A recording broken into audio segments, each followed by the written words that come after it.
एक बार भगवान दुविधा में पड़ गए कि कोई भी मनुष्य जब मुसीबत में पड़ता है तब मेरे पास भागा भागा आता है और मुझे सिर्फ अपनी परेशानियां बताने लगता है।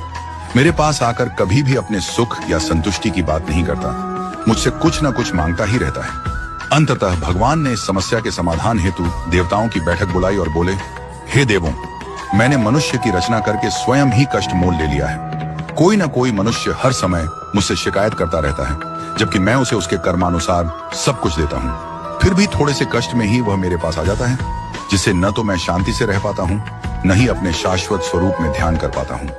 कृपया आप लोग मुझे ऐसा स्थान बताएं जहाँ मनुष्य कभी न पहुँच सके। प्रभु के विचारों का आदर करते हुए देवताओं ने अपने अपने सुझाव देने आरंभ किए। गणेश जी बोले, आप हिमालय की चोटी पर चले जाइए। भगवान बोले, यह स्थान तो मनुष्य की पहुंच में है, वहां जल्द ही वह पहुंच जाएगा। इंद्रदेव ने सलाह दी, आप किसी गहरे महासागर में जाकर निवास कीजिए। वरुण देव बोले, आप अंतरिक्ष में चले जाइए। भगवान ने कहा, मनुष्य वहां भी पहुंच ही जाएगा। भगवान निराश हो गए और मन ही मन सोचने लगे, क्या मेरे लिए कोई ऐसा गुप्त स्थान नहीं है जहां मैं शांतिपूर्वक रह सकूं? तभी सूर्यदेव ने मुस्कुराते हुए सुझाव दिया, प्रभु, आप ऐसा करें कि मनुष्य के हृदय में जाकर बैठ जाएं। मनुष्य सदा आपको बाहर मंदिर, तीर्थ, पर्वत, गुफा, आकाश पाताल में ढूंढता रहेगा, लेकिन वह कभी अपने भीतर झांकने की कोशिश नहीं करेगा। करोड़ों में कोई एक बिरला व्यक्ति ही ऐसा होगा जो आत्मचिंतन करेगा और अपने हृदय में झांक कर आपको खोजेगा। और जो ऐसा करेगा वह आपसे शिकायत करने योग्य ही नहीं बचेगा, क्योंकि उसकी समस्त इच्छाएं शांत हो चुकी होंगी।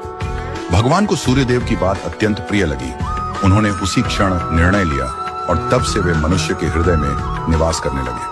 तभी से मनुष्य अपने दुख दर्द लेकर मंदिर, तीर्थ, आकाश पाताल सब जगह भटक रहा है, लेकिन उसे ईश्वर का साक्षात्कार नहीं हो रहा, क्योंकि वह सबसे अंतिम स्थान अपने हृदय के भीतर हम देखता ही नहीं। मनुष्य का मन सदा बाहर की ओर खुला रहता है, संसार की ओर भागता है, परंतु हृदय रूपी मंदिर की ओर उसका द्वार बंद होता है। इसलिए जब तक मन रूपी द्वार को संसार से हटाकर हृदय की ओर नहीं मोड़ा जाएगा, तब तक ईश्वर के दर्शन संभव नहीं। यह कथा हमें सिखाती है कि ईश्वर को बाहर नहीं, भीतर अपने अंतःकरण में खोजो। हृदय में परमात्मा सदा विराजमान है, बस जरूरत है उन्हें पहचानने की, अनुभव करने की और भीतर उतरने की। हृदय रूपी मंदिर में विराजमान ईश्वर को देखने के लिए बाहरी नेत्रों की नहीं, बल्कि अंतर्दृष्टि की आवश्यकता होती है। जब तक मनुष्य का मन संसार की ओर भागता रहेगा, तब तक वह ईश्वर को कभी नहीं पा सकेगा।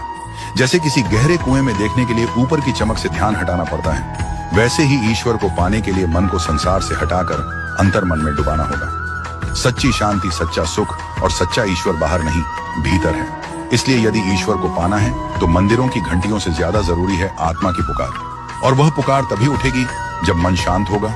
जब हृदय का द्वार खुलेगा, तब ईश्वर स्वयं को प्रकट करेंगे।